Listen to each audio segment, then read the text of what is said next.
All right. Next up, we have Hunter Nourzad out of Penn State.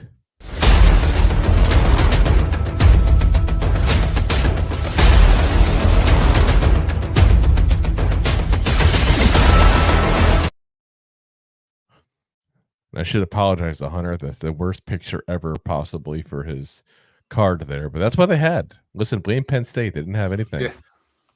Couldn't find any good pictures of him online at that point there to use.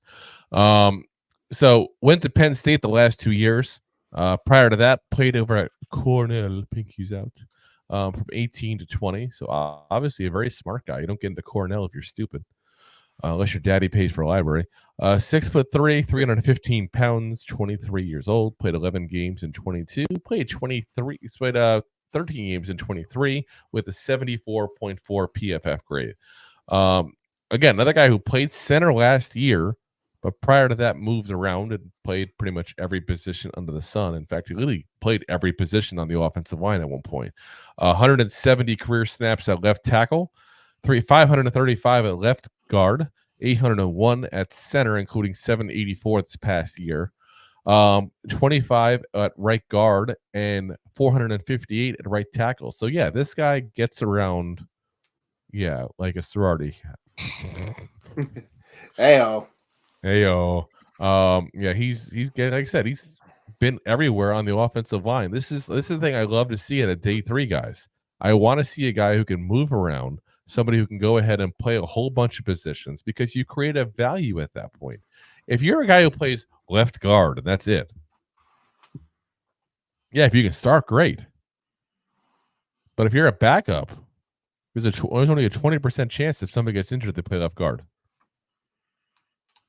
That's the math. I did the math. Very easy math. That's good math. Even for me. So, yeah. Like I said, I like the guy because he plays everywhere.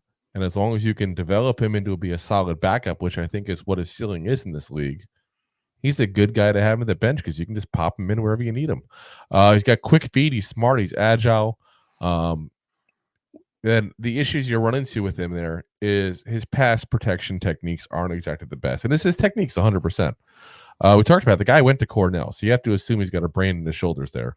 So assuming that it's in his head, not his shoulders. Well, you know what I mean, though. You obviously never took an anatomy class in school. But yeah, I mean, assuming that he's coachable, he's probably not an idiot. And you probably can go into that saying, okay, as long as he'll listen, he'll change some stuff that we suggest, he'll probably improve over time at that point. He also does reach. That's one thing you got to be a little careful on. And what I mean by that is when you got a guy who's in run block protection at that point specifically, and they see their target, sometimes instead of moving to the target, because keep in mind when you're run blocking, you can move those legs. He kind of goes over. When you overextend at that point and reach for a guy, your punch isn't nearly as good.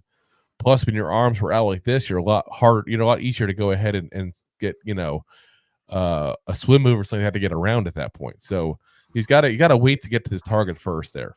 The other thing is his agility. While he was agile as a center, he looked a little bit slow when he played some other positions that required a little more movement than center typically does. So, again, he's going to be that guy that I think if you put him in one other spot, you're going to have to go to, like we talked about with some of the Michigan guys at the guard position there. He's going to be the guy that kind of sits there and just, that's his spot. Don't move him around. Don't expose the issues. Don't put him in that position. But again, I think a good day 3 pick, probably a good solid backup offensive lineman in this league, and should have a nice career that are doing that there. So could be a whole lot worse there. And again, day 3 pick, so it's not like you're going to waste the top pick on getting them. Nope. Thanks for listening to Two Giant Goofballs, a New York Giants podcast. We appreciate your support. Thanks so much.